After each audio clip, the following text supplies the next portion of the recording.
ہم خود اپنے سمندروں کے فیصلہ ساز ہیں۔ ترکیہ نے 87 سالہ مونٹریکس پابندیوں کو اتار پھینکا۔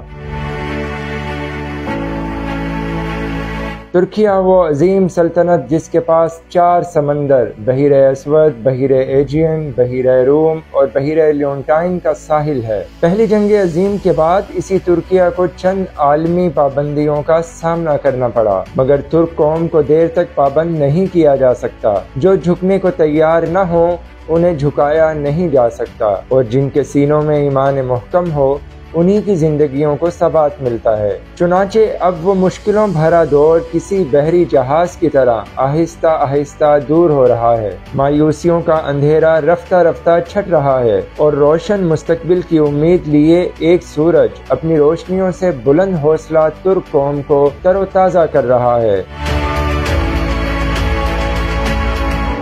تو خبر یہ ہے کہ ترکیہ کی صدی کا آغاز ہو چکا۔ چنانچہ 1936 کے مونٹریکس معاہدے میں عائد کی گئی پابندیاں اب ترکیہ کے بڑھتے ہوئے اقدام میں مزید رکاوٹ نہیں بنے گی۔ مونٹریکس معاہدے کے مطابق امن کے دنوں میں ترکیہ سب جہازوں کو تقریباً مفت قیمت پر ہی ان کا سمندروں سے گزرنے کے لیے محفوظ رستہ دینے کا پابند تھا، جبکہ ترکیہ اس ٹیکس کی قیمت میں رد و بدل کا مجاز نہیں تھا، جو ایک گولڈ فرینک تھی، یعنی $0.8۔ جس سمندری راہداری سے دنیا میں کوئی بھی ملک سالانہ کروڑوں ڈالر کما سکتا تھا، اس سے ترکیہ کو کچھ بھی حاصل نہیں ہو رہا تھا۔ چنانچہ ترکیہ نے اس ٹیکس کی قیمت کو بڑھا کر $4.42 فی ٹن کر دیا ہے۔ یہ فیصلہ ترک وزارت ٹرانسپورٹ اور انفراسٹرکچر کے جنرل ڈائریکٹوریٹ آف میری ٹائم افیئرز نے جاری کیا ہے، جس سے ترکیہ کو 2023 میں ممکنہ طور پر $900 ملین